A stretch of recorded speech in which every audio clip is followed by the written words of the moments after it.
a gente vai ativando alguns gatilhos, a gente vai dando algumas brechas, a gente vai deixando de enxergar as coisas como deveria enxergar, e quando a gente vai ver, a gente está completamente abatido, desanimado, cansado. Alguém já passou por uma fase de cansaço, de desânimo, de prostração? Eu estava falando com uma pessoa essa semana, ele tem um potencial absurdo, mas ele deixa alguns gatilhos sabotarem o ânimo dele. E ele acredita que está tudo bem, mas todo mundo que olha para ele consegue perceber que ele precisa ser encorajado, ele precisa ser renovado. Minha vontade era de falar para ele: ei mano, olha para mim, lava o teu rosto, levanta a tua cabeça, wake up, vamos embora. Não é fácil para ninguém, não é fácil para mim, não é fácil para você, não é fácil para o pastor Márcio, não é fácil para o Neymar, não foi fácil para Jesus, irmão. Homem experimentado em trabalhos, homem de dores, aquele que nós escondíamos o rosto, é o que diz Isaías. Se não foi fácil para o próprio Deus encarnado, não vai ser fácil para você. Mas eu tenho uma palavra, o próprio Jesus disse: olha, no mundo vocês vão ter aflições, mas tem de bom ânimo, eu venci o mundo. Ele não diz: eu venci o mundo e vocês vão vencer também. Não, ele está dizendo: eu venci o mundo, ponto. Ou seja, já está pronto, já foi vencido, já tá bem resolvido. Billy Graham, ele diz: olha, eu li o último livro da Bíblia, vai terminar tudo bem. E é sobre isso que eu quero falar nessa manhã. A primeira chave que eu quero compartilhar com você é que o ânimo tem tudo a ver com a nossa mente. Se você quiser, anota isso, irmão. Tudo que entra na sua mente entra na sua vida. Tudo que entra na sua mente entra na sua vida. É por isso que é tão importante a gente blindar os nossos pensamentos, levar todos eles cativos a Cristo. Porque pensamentos que a gente permite ter acabam se tornando atitudes que, sem perceber, a gente começa a ter, e é natural, irmão. Pensamentos que entram na sua mente entram na sua vida. Eu lembro que eu preguei um tempo atrás o Código da Mente, o nome da mensagem. E me chama a atenção o fato de que todo homem que está em crise financeira, ele já consegue se imaginar falido. Ele consegue imaginar como é que vai ser, como é que eu vou dispensar os funcionários, como é que eu vou vender a empresa, como é que eu vou... Todo casal em crise consegue se imaginar divorciado. Eu vou mudar para casa dos meus pais, eu vou alugar um outro apartamento, como é que a gente vai fazer com os bens, eu vou sair de casa no final do mês. Toda pessoa que está em crise, depressiva, consegue se imaginar tomando uma atitude que talvez quando estava bem nunca se imaginou fazendo.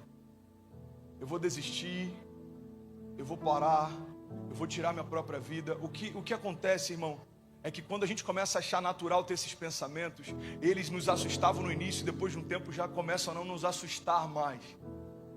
A gente vai domesticando os nossos gigantes. Lembra de Davi quando ele chega diante daquele gigante? A Bíblia diz que aquele gigante confrontava o exército há muito tempo.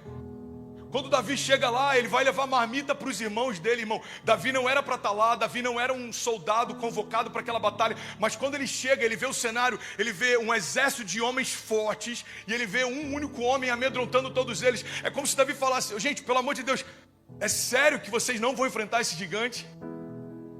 Quem é esse incircunciso para vir contra o exército do Deus vivo? Irmão, pega essa chave. O que fez Davi ser diferente dos outros é que a voz do gigante para Davi ainda não era familiar. O exército está ouvindo a afronta daquele homem no primeiro momento, 2 horas depois, 1 dia depois, e sem perceber, já era comum a voz daquele gigante. Eles domesticaram os próprios gigantes. Deixa eu compartilhar algo com você. Não domestique os seus gigantes. Não é normal desejar parar, não é normal parar de crer em milagre, não é normal se abater, não é normal se entregar, não é uma opção parar aquilo que Deus começou. Aquele que começou a boa obra é fiel para cumpri-la. Não é normal. Pastor, mas não é natural sentir desânimo? Não é natural se entregar para Ele. Pastor, não é natural a gente estar abatido? Não é natural a gente achar que isso é o final da nossa história. Eu não lembro de quem é o autor dessa frase, mas ele diz que eu não posso impedir que os corvos sobrevoem a minha plantação, mas eu posso impedir que eles pousem sobre ela. Então em 2021 pensamentos ruins vieram sobre você. Provavelmente são só 20 e poucos dias do ano, mas com certeza algo já se levantou para tentar te parar. E a gente não tem ingerência sobre isso, irmão. Eu não consigo controlar o universo, mas eu consigo controlar aquilo que entra na minha mente. Você está comigo? Diga amém. Provérbios 23, 7 diz: assim como você pensa na sua alma, assim você é. Deixa eu contar uma novidade aqui, irmão. Se você se sente como uma vítima, você vai se tornar uma.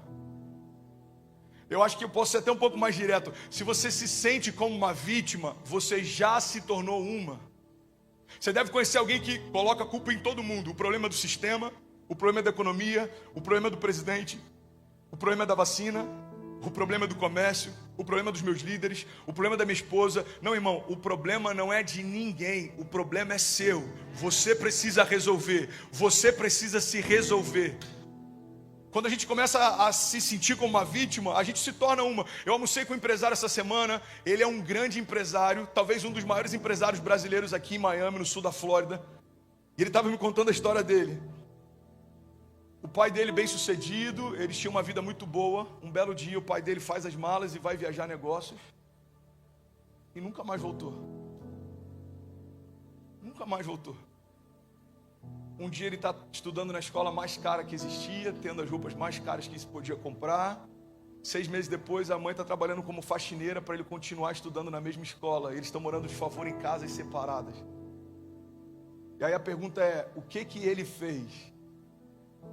Ele fez o que precisava ser feito. Meninos reclamam do que não conseguem fazer. Homens fazem o que precisa ser feito. Se você perguntar qual que é o final da história dele, ele se tornou o pai que não teve.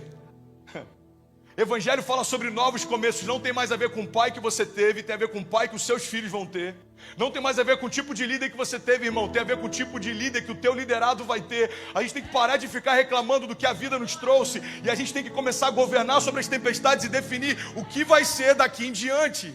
Eu conheço empresários que durante 20 anos ficaram reclamando do plano Collor. Eu quebrei por causa do plano Collor, irmão. Collor já passou, o plano Collor também. Muita gente quebrou e se reconstruiu. Então recomece hoje.